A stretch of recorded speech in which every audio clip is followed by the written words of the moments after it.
Shalom Bapak Ibu, puji Tuhan, selamat merayakan hari Pentakosta. Dan kita ketemu di sore hari ini Bapak Ibu, kalau setiap hari Minggu, maka kita Zoom-nya jam 4 sore ya. Setiap hari Minggu, kalau hari biasa kita mulai jam 6 sore. Tapi kalau Minggu kita mulai jam 4 sore. Mari kita buka dalam kitab Yoel, pasal yang kedua. Yoel pasal yang kedua, ayat 28 sampai ayat 29. Kitab Yoel pasal yang kedua, ayat 28 sampai ayat yang ke-29. Kemudian daripada itu akan terjadi bahwa aku akan mencurahkan rohku ke atas semua manusia.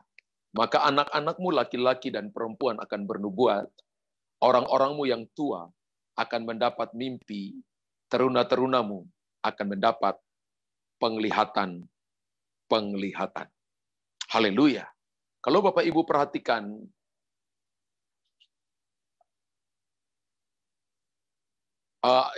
teruskan saudara, belum selesai. Juga ke atas, hamba-hambaku laki-laki dan perempuan akan kucurahkan rohku pada hari-hari itu. Kalau kita perhatikan Yoel pasal 2 ayat yang ke-28, maka itu digenapi pada hari ini, di mana kita merayakan hari ini. Yaitu pencurahan Roh Kudus pertama kali terjadi di loteng atas Yerusalem. Tuhan Yesus berkata, aku pergi kepada Bapa, supaya penolong itu datang kepada kamu. Dan penolong itu adalah Roh Kudus. Roh Kudus bukan cuma helper, tapi dia adalah kebenaran itu sendiri. Dan dia akan memimpin kita ke dalam seluruh kebenaran. Dan firman Allah berkata begini, ketika Roh Kudus dicurahkan menurut Yoel pasal yang kedua, maka dikatakan begini bahwa ke atas semua manusia, tidak pandang bulu, ke atas semua manusia, maka anak-anakmu laki-laki dan perempuan, dikatakan akan bernubuat. Orang-orangmu yang tua akan mendapat vision. Teruna-terunamu akan mendapat penglihatan. Jadi kalau Bapak Ibu perhatikan, bahkan dikatakan juga ke atas hamba-hamba laki-laki, ke atas orang-orang yang bantu kita, asisten rumah tangga. Dikatakan laki dan perempuan, curahkan rohku pada hari-hari itu. Ini menjadi sebuah tanda, pencurahan Roh Kudus menjadi sebuah pertanda bahwa kita sedang masuk di dalam tuaian beribu-ribu laksa di akhir daripada akhir zaman ini. Sekali lagi, saya ulangi. Bahwa pencurahan Roh Kudus yang terjadi pertama kali di loteng atas Yerusalem itu menjadi pertanda dimulainya tuaian beribu-ribu laksa. Hanya mulai dengan 12 murid, kemudian jadi 120 orang, dan pada hari ketika Roh Kudus dicurahkan, Petrus berkhotbah, tambah 3.000 orang. Lalu Kisah Rasul pasal yang ke-7, pasal yang ke-8, kurang lebih sudah ada 120.000 orang. Dan mereka hanya terkumpul di Yerusalem. Kemudian dengan penganiayaan Kisah Rasul pasal 8, maka mereka tersebar di diaspora sampai ke seluruh bumi. Hari ini kekristenan kita bersama dengan saudara-saudara kita yang Katolik kurang lebih mungkin hampir 4 miliar. Jadi bangsa terbesar di dunia bukan bangsa China. Bangsa terbesar di dunia bukan Amerika. Bangsa terbesar di dunia itu bangsa Kristen. Ya, dari 7 miliar manusia, kekristenan mengambil porsi yang sangat besar. Dan mari saya beritahukan ini kepada Bapak Ibu, bahwa pencurahan Roh Kudus adalah tanda awal daripada penuaian beribu-ribu laksa. Sekali lagi, pencurahan Roh Kudus adalah tanda awal dari penuaian beribu-ribu laksa. Pencurahan Roh Kudus secara besar-besaran, yang pertama pencurahan Roh Kudus secara besar-besaran yang dinubuatkan oleh Nabi Yoel dalam Yoel 2 ayat 28 sampai 29. Dan Alkitab katakan Tuhan akan mencurahkan ke atas orang tua, ke atas orang muda, dan ke atas anak-anak. Kalau saudara perhatikan anak-anak, orang muda, orang tua, semua orang. Maka hari-hari terakhir yang kita akan lihat bahwa pelayanan yang akan muncul pada hari-hari terakhir adalah pelayanan All Saints Movement. Pelayanan semua orang kudus. Bukan lagi pelayanan yang hanya sentral kepada satu orang. Menjadi one-man show. Tidak. Pelayanan ini sudah ketinggalan. Pelayanan yang one-man show sudah ketinggalan. Sekarang Tuhan sedang membawa gereja masuk dalam pelayanan yang namanya All Saints Movement. Anak-anak dipakai, anak-anak muda dipakai, orang tua dipakai. Bahkan hamba-hamba laki-laki dan hamba-hamba perempuan pun dipakai. Jadi Tuhan tidak lagi hanya pilih satu orang seperti dalam perjanjian lama, tapi semua orang yang terbuka hatinya dengan Tuhan, yang merindukan Tuhan, yang hatinya terbuka dengan pekerjaan Roh Kudus akan dipenuhi oleh Roh Kudus untuk mengerjakan sebuah tanggung jawab besar di akhir zaman, yaitu amanat agung Tuhan Yesus adalah pergi ke seluruh dunia, beritakan Injil Kerajaan Allah, mulai dari Yerusalem, Yudea, Samaria, sampai ke ujung bumi. Dan ini menjadi tanda awal ketika Roh Kudus dicurahkan. Saudara, Pentakosta kedua itu terjadi pada tahun 1905 di Azusa Street, Wales. Terjadi di Azusa Street, ya. Nah, saudara, ketika terjadi pencurahan Roh Kudus di situ, William Seymour, ya, seorang Afrika Amerika yang sangat haus dan lapar akan kegerakan Roh Kudus. Ketika dia lihat orang dipenuhi Roh Kudus, dia kepingin dipenuhi Roh Kudus dengan berkata-kata dengan bahasa roh. Dan akibatnya akhirnya dia dipenuhi oleh Roh Kudus.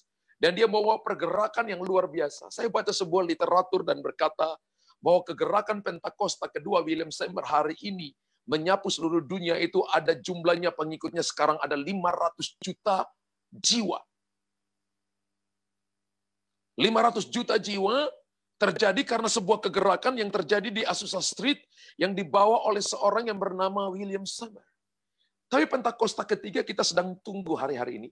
Pentakosta ketiga hari ini banyak dibicarakan oleh senior kita, Pastor Insinyur Niko, yang banyak membicarakan tentang Pentakosta ketiga. Dan saya sangat percaya tentang pergerakan ini, bahwa Tuhan akan bergerak bukan cuma kepada orang muda, tapi anak-anak, dari asisten rumah tangga, dari asisten rumah tangga perempuan laki, anak-anak, anak muda, bahkan orang-orang tua. Semuanya akan dipakai oleh Tuhan ketika Roh Kudus dicurahkan. Katakan amin. Akan ada lawatan Allah yang luar biasa yang akan terjadi di tahun ini. Nah, saya ingat sekali ketika anak perempuan saya kelas 3 SMP, saya itu pulang pelayanan sudah malam, lalu saya dengar di kamarnya itu ribut sekali. Ketika saya ngintip, dia tuh sedang doain keponakan-keponakannya, adik-adiknya di rumah. Ketika duduk di bawah, di ruang makan, lantai 1, lalu dia dengar Roh Kudus ngomong kepada dia, doakan adik-adikmu, sebab kalau hari ini aku datang, maka adik-adikmu tidak terangkat. Dengan terjemahan dengan anak kecil, bahasa anak kecil, kemudian dia ajak dua adiknya naik ke kamarnya, lalu dia tumpangin tangan kepada mereka. Ketika dia tumpangin tangan, anak saya itu sudah dibaptis Roh Kudus, saudara. Lalu dia tumpangin tangan, ketika dia tumpangin tangan kepada kedua adik lakinya, maka mereka bahasa roh. Ketika saya pulang, saya dengar ribut suaranya keras-keras di dalam kamar. Ketika saya ngintip, dua adiknya sedang dibaptis Roh Kudus, sedangkan kakak perempuannya lagi tutup mata juga, lagi bahasa roh, air mata, air ingus, dia lagi juga bahasa roh, dan dua adiknya dibaptis Roh Kudus. Dua adiknya dibaptis Roh Kudus bukan karena saya tumpang tangan. Anak perempuan saya yang berumur 13 tahun, tumpangin tangan kepada mereka. Tuhan sedang pakai anak-anak hari ini. Berdoalah supaya anak-anakmu dipakai oleh Tuhan. Bukan mereka dipakai untuk cuma duduk dan di depan gadget dan cuma hanya main game, habiskan waktu main game. Tapi mereka punya waktu sungguh-sungguh dengan Tuhan. Berdoalah supaya Roh Kudus penuhkan mereka. Ketika Roh Kudus penuhkan mereka, hidup mereka jadi berbeda.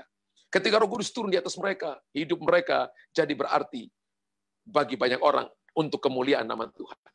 Nah, kalau saudara perhatikan baik-baik, maka Tuhan sedang pakai mulai dari anak-anak, mulai dari asisten dalam rumah. Tuhan mau pakai semua orang. Jadi jangan anggap remeh satu orang pun, karena Tuhan akan pakai siapa saja untuk membawa kemuliaan bagi namanya. Gereja harus bersiap untuk suatu gelombang tsunami rohani yang akan menyapu bersih pertahanan musuh, yang selama ini menghambat penginjilan, baik di desa maupun di kota-kota, ataupun mau di bangsa-bangsa.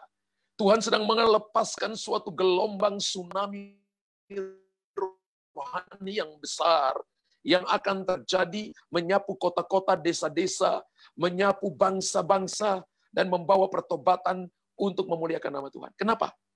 Karena ketika Roh Kudus dicurahkan, maka itu adalah awal penuaian beribu-ribu laksa. Hari ini kita merayakan Pentakosta. Kita tidak merayakan cuma sejarah. Pentakosta itu adalah sesuatu yang live. Di mana ketika orang mengalami Roh Kudus, mereka berubah. Ketika orang dipenuhi Roh Kudus, mereka berubah. Dari yang tadinya kasar, mereka hidup sifatnya bisa berubah, bisa jadi lemah lembut. Yang tadinya hidup di dalam dosa, sekarang bisa hidup dalam kebenaran. Yang tadinya tidak suka baca Alkitab, sekarang suka baca Alkitab. Yang melakukan siapa? Roh Kudus. Saya dulu sangat malas baca Alkitab sebelum saya bertobat. Alkitab itu sampai berdebu. Pergi ke gereja cuma setahun sekali ketika waktu Natal atau Tahun Baru. Jadi namanya Kristen kapal selam. Menyelamnya 364 hari, timbulnya 1 hari waktu Natal. Tapi saya ingat ketika saya dilawat oleh Tuhan dan dibaptis Roh Kudus. Tandanya berkata-kata dengan bahasa roh. Rasanya kalau tidak baca Alkitab 1 hari ada yang salah. Rasanya kalau tidak berdoa 1 hari ada yang kurang dalam hidup kita.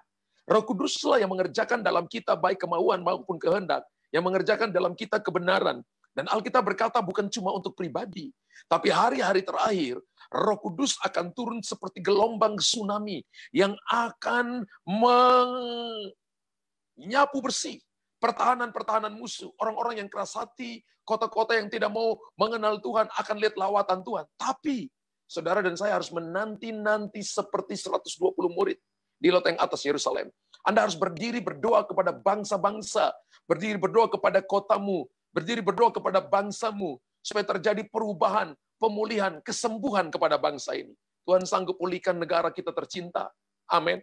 Tuhan sanggup pulihkan kota kita yang kita tinggali. Amin. Tuhan sanggup melakukan perkara besar. Tapi Tuhan cari seseorang untuk berdoa. Dan Tuhan mau temukan saudara di sore hari ini. Roh Kudus sedang mempersiapkan suatu tuaian besar di hari-hari terakhir ini. Saudara, kita perhatikan Kisah Rasul pasal yang kedua, ayat 1 dan 2 berkata, ketika tiba hari Pentakosta. Pentakosta itu artinya hari ke-50. Dan ini merupakan hari kedua terbesar yang selalu dirayakan oleh orang Yahudi. Ya, tiba-tiba turunlah dari langit suatu bunyi seperti tiupan angin keras yang memenuhi seluruh rumah di mana mereka duduk. Orang-orang yang menerima perkataan itu memberi diri. Kemudian ayat pertama, ayat yang kedua. Kemudian lompat pada ayat 41. Orang-orang yang menerima perkataannya itu memberi diri dibaptis. Dan pada hari itu jumlah mereka bertambah kira-kira 3.000 jiwa. Pada hari Pentakosta, 120 orang tiba-tiba jadi 3.120 orang karena bertambah 3.000 orang yang diselamatkan. Mereka diselamatkan karena khotbah Petrus. Seorang yang sederhana, seorang nelayan, tapi mengalami Tuhan secara pribadi dan dipenuhi oleh Roh Kudus.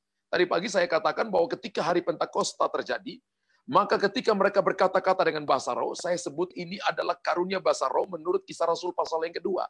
Karena mereka berkata-kata menurut para ahli teolog bahwa mereka berkata-kata dalam 70 bahasa di dunia. Mereka bisa bahasa Turki, bahasa Arab. Mereka bisa bahasa Asia. Asia berarti juga bisa saya bahasa Jepang, bahasa Korea, bisa Indonesia juga. Ya, mereka berkata-kata dalam 70 bahasa. Padahal ini adalah para nelayan. Pada waktu itu orang Galilea dipandang sebagai warga negara kelas 2. Karena mereka adalah orang-orang sederhana, pekerjaan mereka nelayan. Mereka tidak dianggap, mereka tidak berpendidikan. Tapi ketika Roh Kudus turun di atas mereka, maka tiba-tiba mereka bisa berbicara dalam bahasa-bahasa yang selama ini mereka tidak pernah memakainya. Dan orang-orang yang berkumpul pada hari itu bisa mengerti apa yang mereka katakan. Mereka mempermuliakan Tuhan dengan bahasa 70 bahasa itu. Saya beritahukan kepada saudara bahwa Tuhan sedang melakukan perkara-perkara hebat dalam hidup saudara. Bahwa ini tanda bahwa ketika Roh Kudus dicurahkan, maka tanda penuaian beribu-ribu laksa. Yang kedua, bahwa ketika saudara lihat Roh Kudus dicurahkan, maka gereja harus unity. Suami istri harus unity. Orang tua dan anak harus unity. Katakan unity. Kisah Rasul 2 ayat 46 dan 47 berkata, dengan bertekun dan dengan sehati, mereka berkumpul tiap-tiap hari dalam bait Allah. Mereka memecahkan roti di rumah masing-masing secara bergilir dan makan bersama-sama dengan gembira dan tulus hati. Sambil memuji Allah, dan mereka disukai semua orang. Dan tiap-tiap hari Tuhan menambah jumlah mereka dengan orang-orang yang diselamatkan. Wow. Perhatikan baik-baik, dengan bertekun dan dengan sehati, mereka berkumpul tiap-tiap hari. Mereka berkumpul bersama-sama, unity. Katakan unity. Haleluya. Saudara dan saya, ketika kita unity, maka unity adalah dasar daripada berkat-berkat Tuhan. Menurut Mazmur 133 ayat 1 sampai ayat yang ketiga. Unity juga adalah dasar dari kehadiran Tuhan. Menurut Matius pasal yang ke-18, 18 sampai 20. Coba kita baca dulu Matius 18, 18 sampai 20. Dasar daripada unity.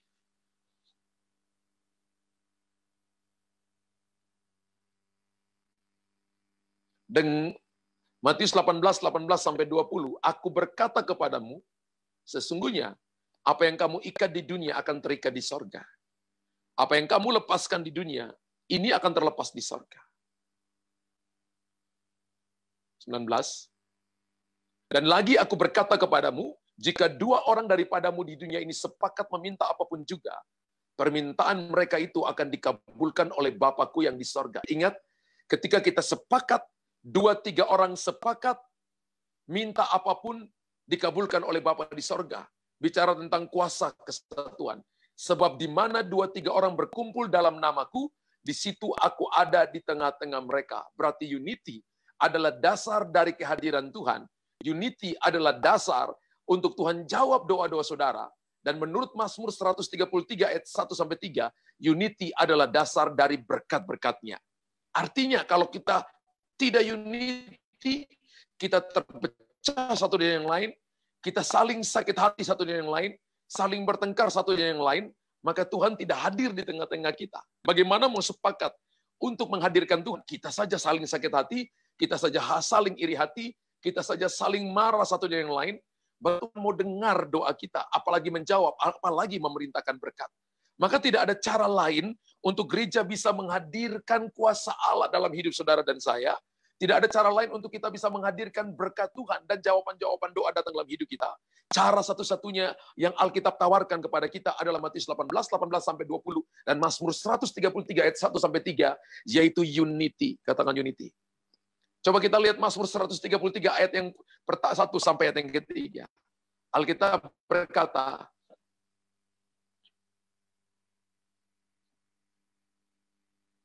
Mazmur 133 ayat 1 sampai ayat yang ketiga. Kita tunggu ayatnya keluar.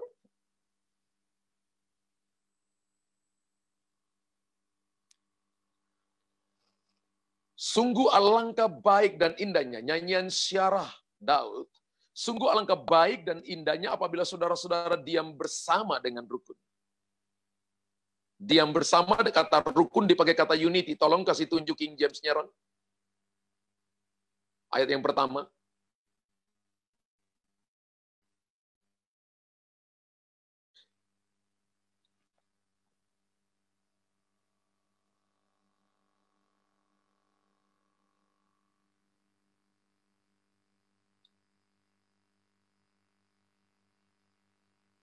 Dikatakan begini, together in unity.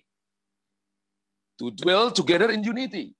Rukun dikatakan unity. Baru ayat yang kedua katakan begini, seperti minyak yang baik yang meleleh kepala, ke janggut, dan ke leher jubahnya. Kesanalah Tuhan perintahkan berkat kehidupan untuk selama-lamanya. Jadi pertama unity, kemudian minyak bicara tentang anointed, pengurapan. Kemudian yang ketiga baru berkat diperintahkan. Nah, Bapak Ibu perhatikan baik-baik. Jadi unity, anointed, prosperity. Jadi kalau gampang ingat adalah uap, UAP, uap. Unity, anointed, prosperity, uap, unity. Kesatuan hati, ketika Anda kesatuan hati, maka urapan itu turun. Ketika urapan turun, maka berkat diperintahkan. Seperti embun Gunung Hermon yang turun ke atas gunung-gunung Sion, sebab kesanalah Tuhan memerintahkan berkat kehidupan untuk selama-lamanya. Saya dalam anugerah Tuhan ke Israel sudah 3 kali. Dan naik ke Gunung Hermon. Gunung Hermon itu ada puncaknya itu salju abadi. Dan dari Gunung Hermon itu, dari salju abadi itu, maka dia meleleh lalu jadilah sungai Yordan. Bapak Ibu harus tahu itu ya. Kemudian dari sungai Yordan mengalir kemudian masuk ke yang namanya Danau Galilea atau namanya Danau Tiberias atau Genesaret, namanya sama. Itu satu danau, punya 3 nama itu. Kemudian dari Danau Galilea, Genesaret atau Tiberias keluar, lalu mengalir sampai Laut Mati, lalu terkumpul di situ. Nah, saya beritahukan kepada saudara begini, bahwa kalau Bapak Ibu naik sampai ke Gunung Hermon, saya naik bis dari Yerusalem sampai ke Gunung Hermon, itu kurang lebih hampir 400 km lebih. Jauh sekali. Naik saudara, dataran tinggi Golan itu muter. Kalau kabut nggak bisa tembus. Sampai di atas baru pakai cable car untuk naik sampai ke puncak sekali. Baru dari atas itu kita bisa lihat, loh benar di atas bukit. Negara yang paling dekat dengan Gunung Hermon adalah Syria. Syria itu pernah bangun sebuah dam raksasa karena menurut mereka lebih cepat air mengalir itu turun langsung ke Syria. Tapi mereka sudah bangun dam itu, menghabiskan jutaan US dollar. Sampai hari ini tidak ada satu tetes air yang masuk di dam yang dibangun oleh negara Syria atau Suria. Tapi mengalir melewati bukit-bukit, gunung-gunung, dan menjadi turun jadi lembah Sungai Yordan, lembah Yordan, sampai ke Danau Galilea. Tuhan itu saudara, kalau Anda unity, keadaan sulit apapun, situasi sulit apapun, Tuhan akan perintahkan berkat. Ingat loh bahwa berkat datang itu diperintahkan Tuhan. Berkat datang itu bukan karena kuat gagahnya kita. Firman Allah berkata bahwa dia memberkati yang dicintainya pada waktu tidur. Berarti yang perintahkan berkat datang itu Tuhan. Contoh begini, Bapak Ibu bangun restoran, latih karyawan melayani dengan baik, panggil koki yang paling bagus, pelayan-pelayan restorannya Bapak Ibu tata dengan baik, dicat bikin dengan baik, tapi ketika nanti grand opening, kalau Tuhan tidak perintahkan orang datang juga tetap sepi. Jadi yang bisa memerintahkan berkat datang itu Tuhan. Katakan amin. Kita hanya bisa menyiapkan pelayanan dengan baik, masakan yang baik, sebisa yang kita bisa, tapi yang bisa memerintahkan berkat datang itu Tuhan. Bagaimana supaya kita bisa melihat berkat datang? Bagaimana Tuhan bisa jawab doa kita? Bagaimana kita bisa melihat, kita bisa sepakat dan melihat kehadiran Tuhan dalam keluarga kita? Unity, sepakat. Hari ini Bapak Ibu mulai doa pagi bersama-sama. Hari ini mulai doa malam bersama-sama. Gandeng tangan. Saudara, anak saya dua-dua udah kuliah di Jakarta. Ada kalanya kalau mau doa itu yang anak perempuan dan yang laki selalu, Papa ayo gandeng tangan. Dan kita mulai gandeng tangan, lalu kita berdoa. Setiap pagi bangun dan kita mulai menyembah Tuhan. Bahkan mereka berkata begini, di rumah, sekalipun kita kerja tugas sampai jam 3 subuh, harus bangun subuh-subuh tetap doa. Saya beritahukan kepada saudara begini, bahwa tidak ada kekuatan yang lain satu saat yang bisa nolong Bapak Ibu, uang Bapak Ibu terbatas, kemampuan koneksi Bapak Ibu terbatas, yang bisa nolong kita hanya Tuhan. Karena itu bangun kehidupan, keintiman, unity dengan Tuhan, suami, istri, anak-anak, orang tua mulai dari sekarang. Sehingga ketika masa-masa sukar datang, Tuhan akan nolong saudara, Tuhan akan lindungi dan pagari saudara, dan tidak membiarkan saudara berjalan seorang diri. Katakan amin.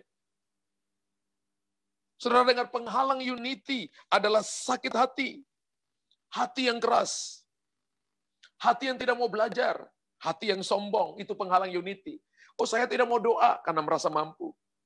Saudara pernah perumpamaan tentang Tuhan Yesus kasih perumpamaan tentang undangan diberikan kepada yang baru beli 5 pasang lembu, baru beli rumah, baru beli ladang, baru buat pesta perkawinan.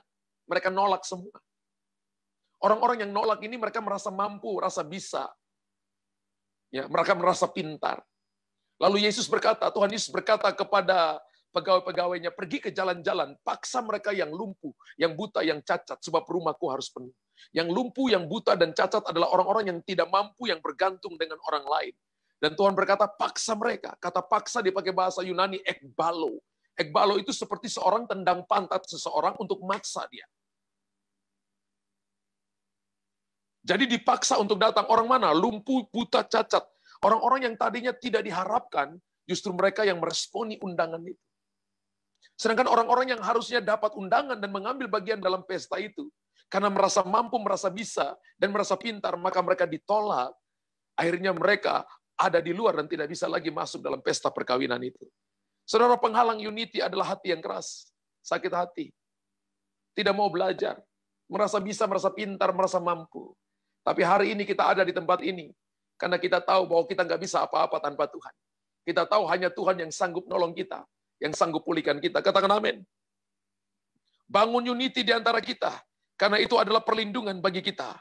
Dan lumbung untuk menampung tuaian jiwa-jiwa. Bapak Ibu, ketika setan pertama kali datang kepada Tuhan, dan Tuhan tanya, engkau lihat hambaku Ayub? Lalu setan berkata begini, engkau yang memagarinya. Sehingga apa yang dikerjakan tangannya semakin diberkati di negeri. Jadi yang pertama kali setan bilang dalam Ayub pasal pertama adalah, setan cemburu dengan perlindungan yang Tuhan berikan kepada Ayub. Lalu setan berkata begini, coba engkau angkat perlindungan, maka dia akan mengutuk engkau.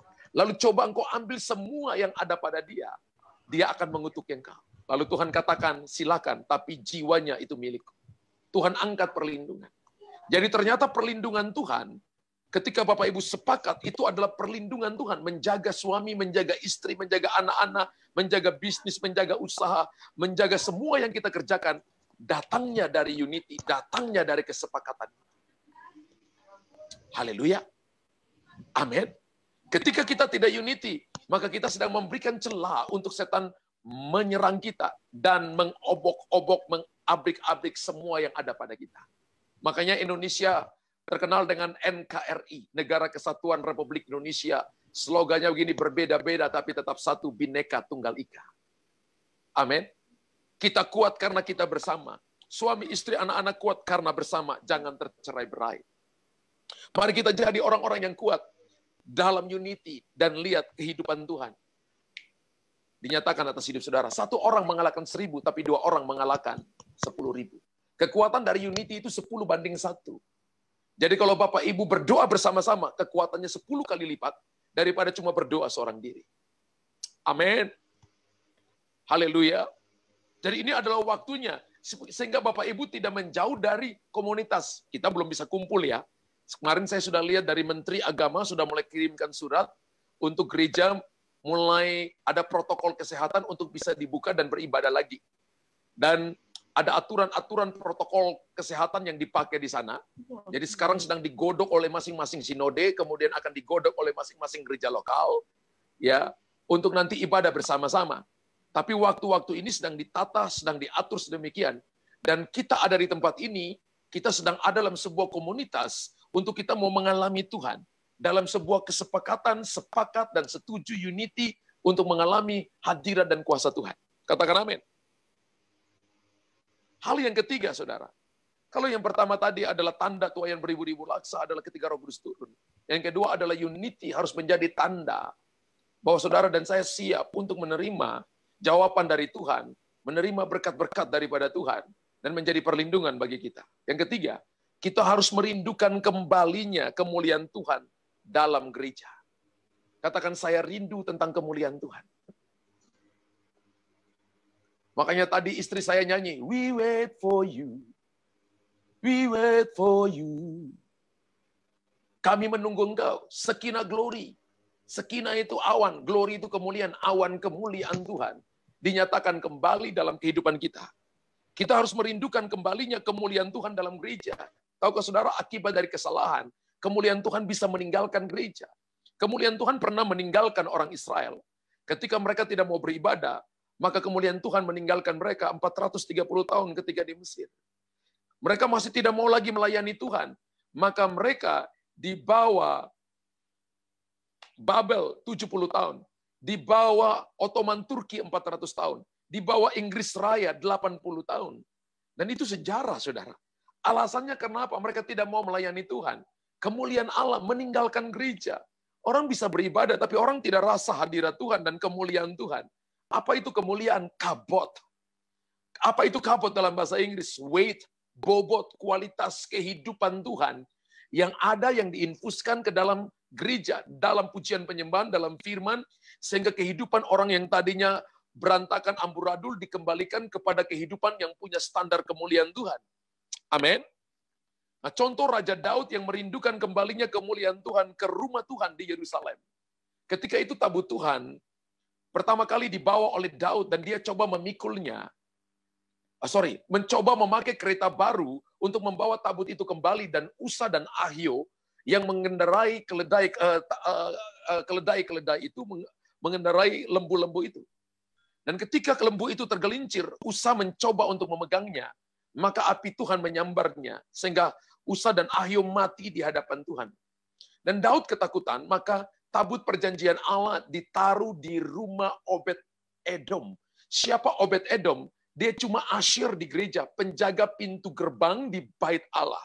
Coba kita baca, saudara. 2 Samuel pasal 6, ayat 12-13. 2 Samuel pasal 6, ayat 12-13. Diberitahukanlah kepada Raja Daud demikian. Tuhan memberkati seisi rumah Obed-Edom dan segala yang ada padanya. Oleh karena tabut Allah itu. Lalu Daud pergi mengangkut tabut Allah itu dari rumah Obed-Edom ke kota Daud dengan sukacita. Apabila pengangkat tabut Tuhan itu melangkah maju 6 langkah, maka ia mengorbankan seekor lembu dan seekor anak lembu gemukan. Saudara perhatikan, ini kali kedua Daud akan membawa tabut Allah yang disebut dengan Allah yang bertakhta di atas kerubim, ya, atau tabut perjanjian yang dalamnya berisi mana, 1 gomer mana, 2 loh batu yang ditulis oleh tangan Tuhan, dan tongkat harum yang berbunga badam dan berbuah-buah badam. Gambaran tentang kehadiran Kristus di tengah-tengah umatnya.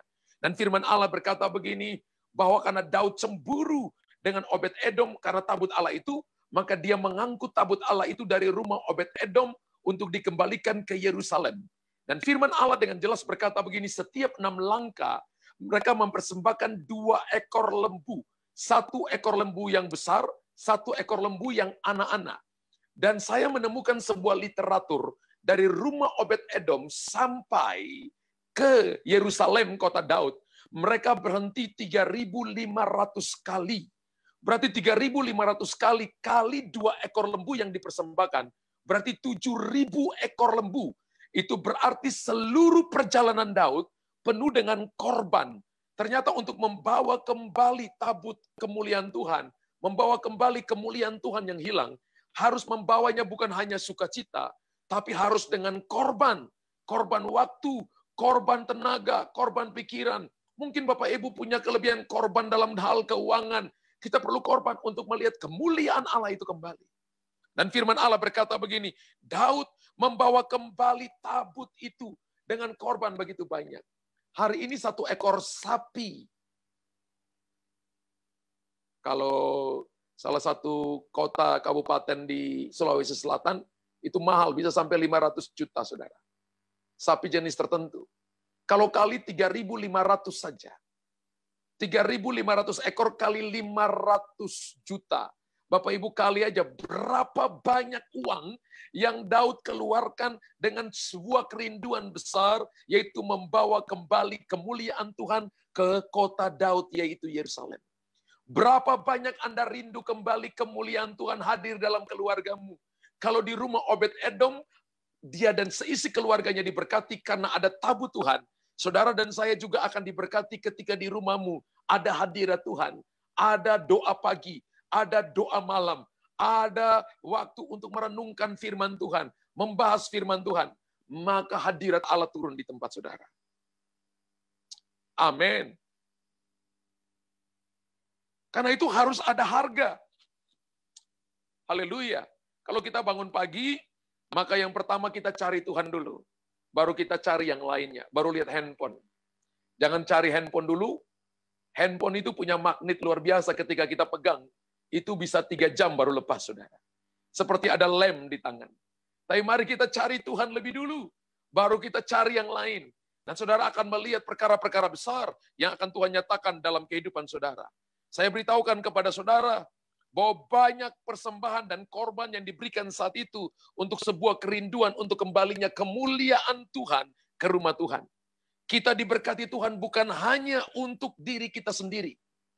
Tapi kita diberkati Tuhan tujuannya supaya membawa kemuliaan Tuhan kembali ke rumah Allah.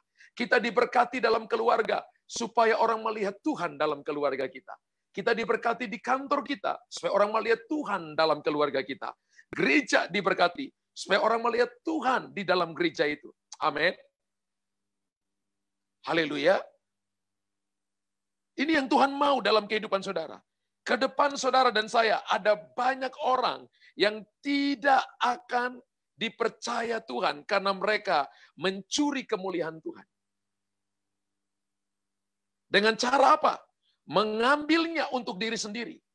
Ketika mereka dipakai dengan karunia-karunia, mereka jual karunia kepada orang lain. Ketika mereka dipakai dengan keuangan, mereka mencoba menguasai orang lain. Ketika mereka jadi terkenal, mereka jadi idol. Mereka tidak membawa orang itu kepada Tuhan. Karena itu di grup kami ada speak the word. Karena saya tidak mau ketika mereka sembuh, mereka bilang, itu Pak Pendeta Luther itu hebat, pengurapannya hebat. Saya tidak mau. Saya nggak mau curi kemuliaan Tuhan. Saya mau Bapak Ibu alami Tuhan secara pribadi. Ketika Bapak Ibu hafal dan renungkan firman Tuhan. Dan ketika Bapak Ibu ucapkan firman, firman Tuhan itu menyembuhkan, firman Tuhan itu melepaskan, firman Tuhan itu memulihkan. Sehingga Bapak Ibu hanya tahu bahwa kemuliaan dan hormat bagi nama Tuhan. Saya ini siapa? Saya ini kacungnya Tuhan. Saya ini mentor saudara. Saya ini cuma manajer. Amin. Yang menjaga supaya Bapak Ibu ada dalam rule. Ketika Bapak Ibu keluar, saya cuma ingatkan jangan keluar dari garis. Ada banyak orang yang tidak akan dipercaya karena ketika mereka dikasih sesuatu oleh Tuhan, mereka pakai untuk memuliakan diri sendiri. Padahal mereka harus tahu bahwa segala sesuatu dari Dia, oleh Dia, bagi Dialah kemuliaan sampai selama-lamanya. Minyak urapan itu siapa yang punya? Tuhan yang punya. Ketika Anda berbau harum, siapa yang nikmati? Harusnya Sang Raja yang menikmati. Ketika Anda diberkati, secara finansial, secara keuangan, secara kepintaran, secara pengalaman, pakai itu sebagai fasilitas untuk melayani Tuhan dan memuliakan Tuhan. Amin. Ada banyak orang yang memakai untuk diri sendiri sehingga ikabot. Kemuliaan pergi meninggalkan gereja. Kemuliaan yang telah hilang dari gereja harus dibawa kembali dengan korban dan dengan sukacita. Ada banyak orang karena masalah sehingga sudah tidak lagi sukacita. Berapa banyak saudara yang sudah lama tidak tertawa? Anda dalam masalah besar. Hati gembira adalah obat yang manjur, semangat yang patah mengeringkan tulang.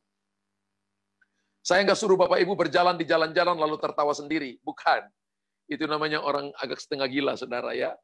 Tapi saya katakan gini, hati gembira obat yang manjur, artinya masalah ada, persoalan ada. Tapi Anda katakan bersama dengan Yesus, aku cakap menanggung segala perkara. Bersama dengan Yesus maka ada jalan keluar. Bersama dengan Yesus maka ada pertolongan. Bersama dengan Yesus maka ada kekuatan yang baru. Bersama dengan Yesus maka ada pemulihan. Bersama dengan Yesus aku akan naik lebih tinggi dan aku tidak kalah dengan masalah. Justru aku akan melihat masalah sebagai kendaraan yang membawa aku lebih cepat sampai kepada tujuan untuk melihat kemuliaan Tuhan. Itu yang Tuhan mau. Alkitab mengatakan Tuhan menemukan hati yang cocok. Tuhan harus menemukan hati yang cocok dengan hati saudara. Seperti Tuhan menemukan Daud, hatinya cocok dengan hatinya Tuhan. Kisah Rasul pasal yang ke-13 ayat 22. Lalu kita lompat ayat 36. Berkata, setelah Saul disingkirkan. Saul ini Raja Israel tapi hatinya nggak cocok dengan Daud. Tidak membawa kemuliaan Tuhan, bahkan curi kemuliaan Tuhan. Mau untuk dihormati, mau untuk dihargai, lebih daripada dia menghormati Tuhan. Setelah Saul disingkirkan, Allah mengangkat Daud menjadi raja mereka. Tentang Daud, Allah telah menyatakan, aku telah mendapat Daud bin Isai, seorang yang berkenan di hatiku, dan yang melakukan segala kehendakku. Ya. Terjemahan Alkitab The Message mengatakan, yang punya heartbeat-nya sama, detak jantung yang sama. Lompat ayat 36, sebab Daud melakukan kehendak Allah pada zamannya. Lalu ia mangkat, dan dibaringkan di samping nenek moyangnya. Dan ia memang diserahkan kepada kebinasaan. Tuhan menemukan seorang yang berkenan di hatinya. Yaitu Tuhan menemukan Daud bin Isai. Tahukah saudara bahwa Daud diurapi 3 kali oleh Tuhan?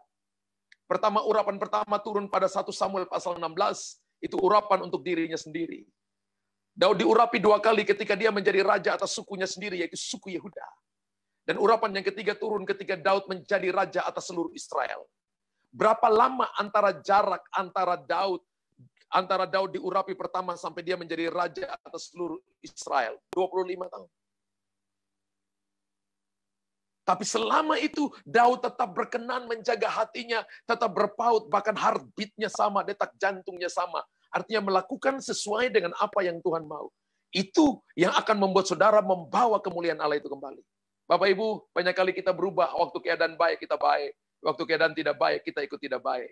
Waktu keadaan baik kita haleluya, tapi waktu keadaan tidak baik kita halelupa. Banyak kali waktu keadaan baik kita shalom, tapi pada waktu keadaan tidak baik kita sial om. Di sini nggak ada. Kita dalam keadaan apapun kita tetap percaya bahwa Tuhan ada bersama dengan kita dan akan menolong kita. Tuhan temukan bahwa kita punya heartbeat yang sama, punya hati yang sama, yaitu hati sesuai dengan hatinya Tuhan. Ini adalah waktunya ketika pencurahan Roh Kudus. Saudara dan saya harus tahu bahwa ini adalah permulaan penuaian beribu-ribu laksa akan terjadi. Harus unity. Dan Bapak Ibu harus punya kerinduan untuk membawa kembali kemuliaan Tuhan ke dalam keluarga, ke dalam gereja Tuhan. Untuk kita melihat perkara-perkara besar akan terjadi. Siapkah Bapak Ibu? Apakah kita sudah melakukan kehendak Allah di zaman kita? Apakah kita siap untuk membawa kemuliaan Tuhan kembali ke dalam keluarga kita, pribadi kita? Berapa banyak yang siap? Haleluya. Haleluya.